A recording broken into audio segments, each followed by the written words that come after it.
Hello, and welcome to Dissolving Stress and Anxiety in 3 Simple Steps. So in this mini masterclass, I am going to share with you some secrets that are going to help you change your relationship from today with stress and anxiety.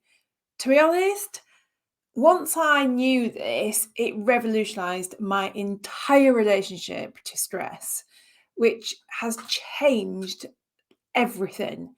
And what I mean by that is, I'm not saying that stressful things don't still happen, because of course circumstances are absolutely out of our control. However, my relationship to stressful circumstances has completely changed. So today I'm going to share that with you. So my name's Kirsty Bortoft. I am a mindset coach. I am the founder of the Freedom Alignment Method, which is a method that addresses the root cause of any emotional and physical pain. I'm also a best-selling author and a meditation teacher.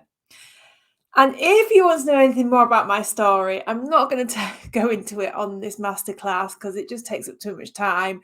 If you want to know more, just go to my website at kirstybortoft.com, where you can read and listen to everything there is to know about me on there. But in the meantime, in a little nutshell, I've been working with the mind, human behavior, and more importantly, emotions, stress, and anxiety for now over a decade. And it's been so exciting, the journey. And the more that I learn about it, the more I just feel like I've got to shout from the rooftops to share this information with people, because suffering, I promise you, is not a default setting. It is optional. Pain, different, but suffering is completely an option. And as far as I'm concerned, our relationship to when we have stressful experiences and our relationship to emotions like anxiety are the reason why we end up feeling suffocated in that experience. And today I want to give you a way out. So without further ado, I want to first of all start this masterclass with a little bit of an insight into what stress actually is, what anxiety actually is, and what is this stress hormone cortisol that everyone talks about. Look, I'm not going to lie to you. Stress is not the enemy. Stress is not the enemy. In fact, we have got to have some level of cortisol running through our body at all times. Cortisol is also known as the stress hormone. You've probably heard it maybe as fight or flight, or maybe you've associated it with other hormones like adrenaline, which when they are in full operation, absolutely catapult through the body and make our physiology change. So our eyes dilate, our heart starts to increase, we start to feel kind of clammy, we get actually a boost of energy in that moment. We're quite alert, but our thoughts tend to also start coming in thick and fast, and they can be very negative. So me saying all that doesn't make stress sound like, or anxiety sound like, it's actually any good for us. But the reality is that cortisol, which is a stress hormone, can be used in a very positive manner. And actually we do need it. So how? Well, we need cortisol to a certain level for us to be able to do things like digest our food, to be able to be alert, to be able to deal with potential threats, to be able to actually make fast and accurate decisions. So you could argue that cortisol has been given a bad name because we do need it to survive. So where's the problem? Well, the problem is when cortisol gets out of control, and this is when we start to manifest symptoms like anxiety, which for anybody watching this or anyone who's experienced it, as we know, it's awful. Anxiety, panic attacks, absolutely horrendous. There's no doubt about it. And when I used to suffer with them 15 years ago, I honestly thought at times I was dying, because I didn't understand what was actually going on. So stress is basically the body saying to you that you're out of alignment with homeostasis. Homeostasis is like the perfect level of equilibrium within your health. When we are firing and wiring on all cylinders, we will have a balance of homeostasis, which is good. But when we have too much stress going on in our lives, that is when the problems start. So why? Okay, fundamental functions of the stress hormone. It is only ever released over and above the normal levels because your mind and body believe you're under attack, you're under threat. So hypothetical, you're in Tesco's doing your shopping, and for some bizarre reason, you turn around and there's a saber-toothed tiger there. Do you A, call a friend, B, get onto Facebook, or C, get out of there? Of course. I mean, there's always going to be some crackpot that's going to try and get it onto social media, then get themselves out of danger.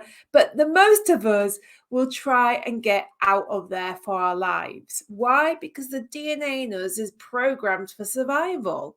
So it's not rocket science. If we feel utterly under attack or under threat, we will do whatever it takes to remove ourselves.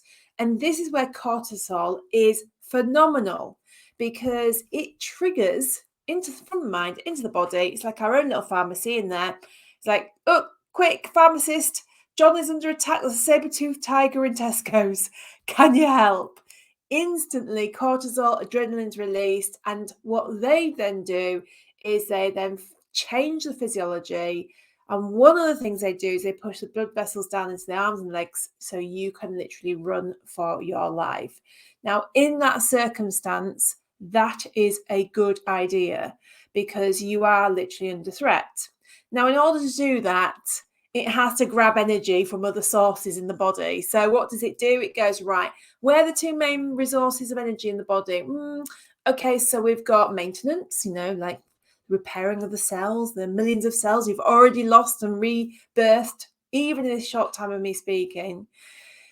It also basically reduces the digestive system because that's kind of taking up a lot of energy. But one of the main resources it goes to is your immunity, and it switches your immune system off so it can take that energy and use it for you to run away from that saber-toothed tiger.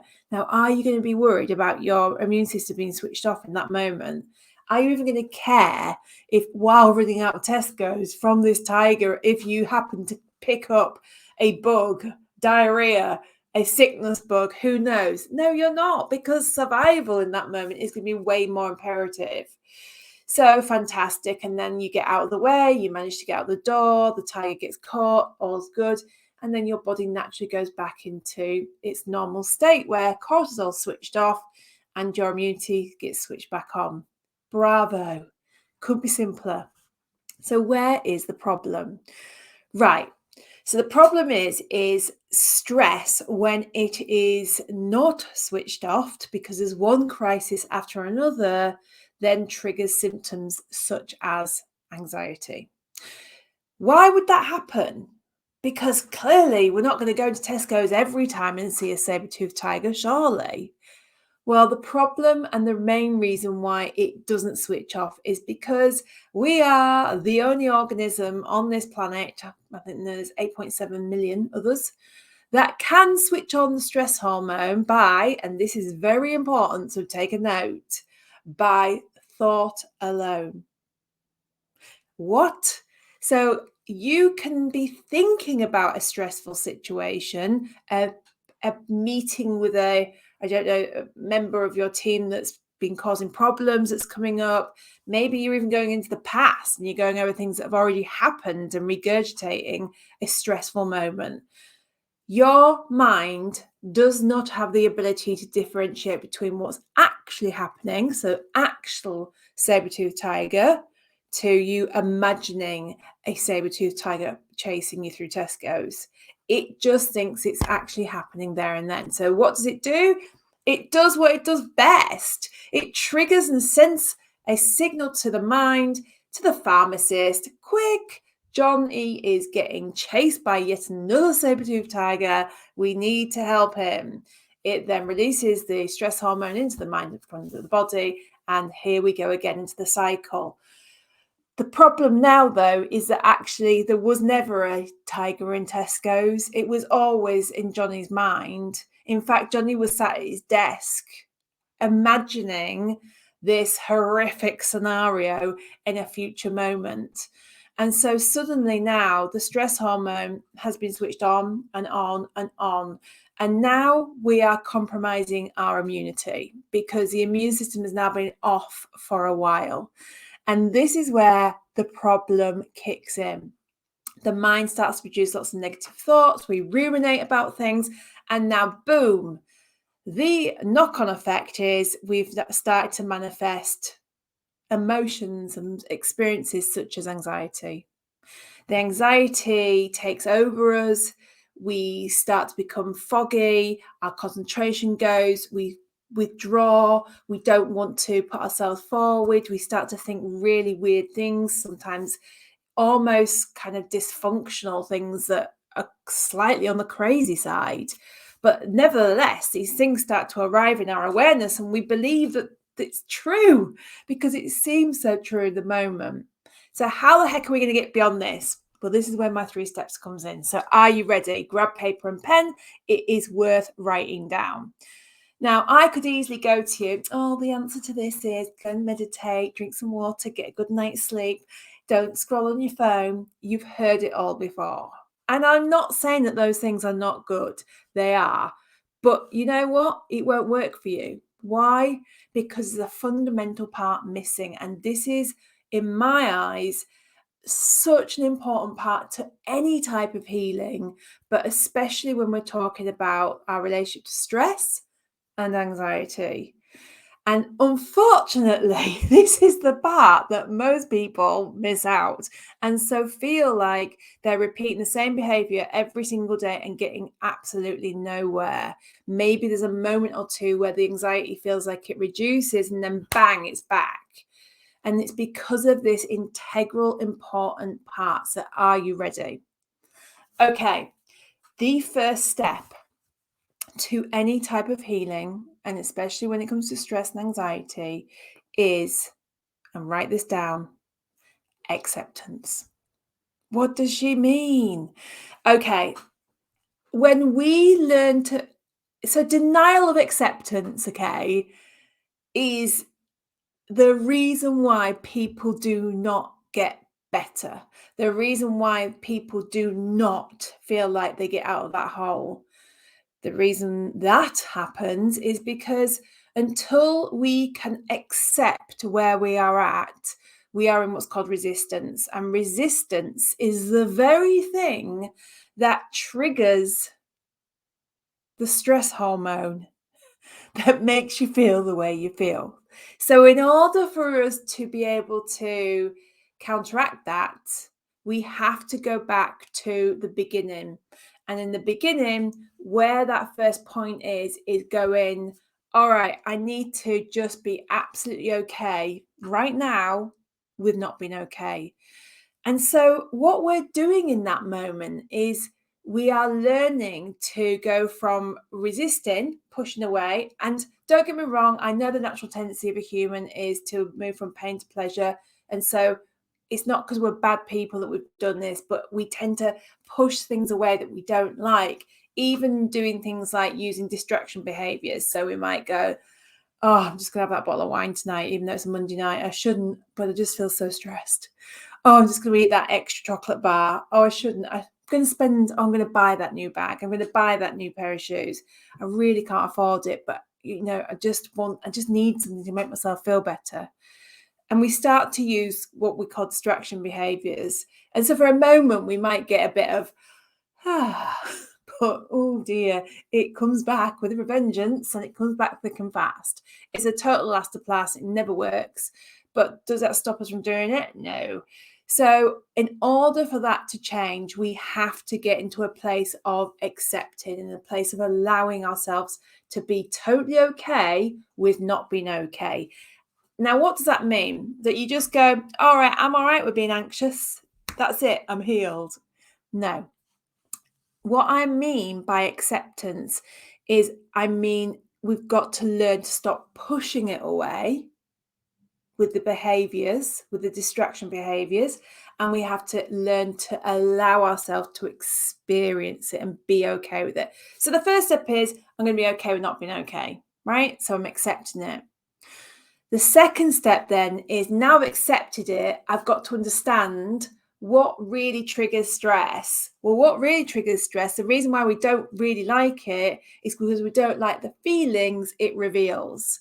So we look at our circumstances often, and we tend to, until we know different, we tend to point outwards and think it's because of that person, because of that scenario, because our boss wasn't nice, because our friend wasn't kind, because our partner was unreasonable, because we had to do another job on top of all the jobs. Circumstances, we tend to point out at our circumstances and believe that the circumstances are the thing that's making us feel this way, when actually we need to flip it on its head, and we need to realize that the circumstances are revealing to us where we are stuck, because the feeling we experience in that moment already exists inside us.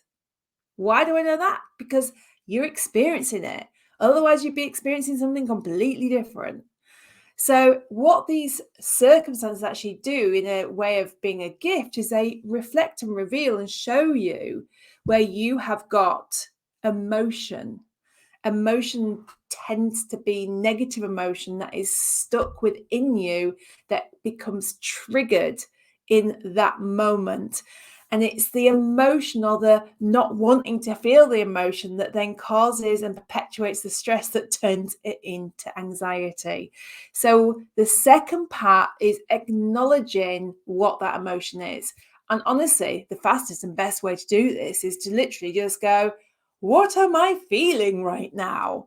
Ask that question. What am I feeling? And then take paper to pen to paper even, and just write it down. That is acknowledgement. I'm feeling infuriated. I'm feeling angry. I'm feeling sad. I'm feeling shameful. I'm feeling guilty. I'm feeling lost. I'm feeling scared. I'm feeling fearful, whatever. Or maybe none of the above. It might just be, I feel anxious, for God's sake. I feel anxious. I feel out of control. Whatever it is, that acknowledgement, the power in that acknowledgement is huge. Like literally, I always say to my clients, you can't change something you can't see. You've got to become aware of it, see it, and then you can do something different. And by acknowledging the emotion, you are identifying actually and seeing for the first time, potentially, what is really going on in that moment. So, how do we put this all together? Acceptance, you've got to understand, is a mindset, really. It is a total mindset of deciding to allow yourself to accept not being okay, to then acknowledge your experience, and to identify the emotion behind it. And in those 3 steps, you not only have a system, you have a formula that will change your relationship to stress and anxiety forever. So how do we do that? Well, the first thing I suggest you do is, when you recognize you're feeling stressed or anxious, is literally stop.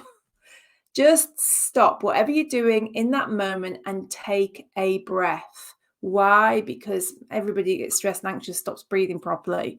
And that also then contributes to you feeling weird and odd. So stop, get some oxygen into your brain. Done, right? Then acknowledge, accept, allow yourself to be okay.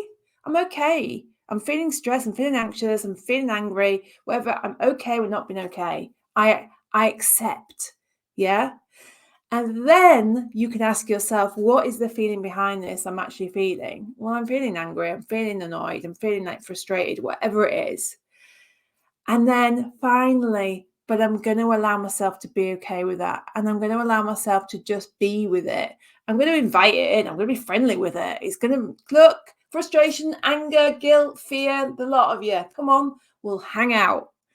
And as soon as you do that, you go instantly from resisting, pushing away, to accepting and allowing, and then the healing begins. Now, I get that this is look, it's not difficult, but it is different. And because it's different, there's a huge chance that you'll make a mistake, which is crazy, I know, because it's literally 3 steps. But when we're in a moment of panic, we tend to like get flustered and forget everything. So one, make sure you write this down. But also, if you want to fast track and you want to just have a solution and not only just be able to get beyond changing your relationship stress and anxiety so that you can go forward and deal with any unforeseen stress that may arrive in your life, because we've got no, nobody can say that we're never going to experience stress again. We're gonna. It's more about learning how to so that you can deal with it easier. Then do not hesitate. Just grab the link below and come and have a call with me. I am doing for the rest of this week a free freedom call. It's 30 minutes. We'll do a deep dive into a laser coaching session on one of the areas that you've recognized is really frustrating you or really hindering your progression. And then if you feel like you want to go deeper with it, then I'll talk to you about possibilities and what else there is. But just get on the call and come and have a chat. If you are done with feeling like this and it's time to just move on and align yourself with your best version, then don't hesitate. Don't waste another moment. Grab a link below and come and see me in all fails at kirsty-bortoft.com. Have an amazing day.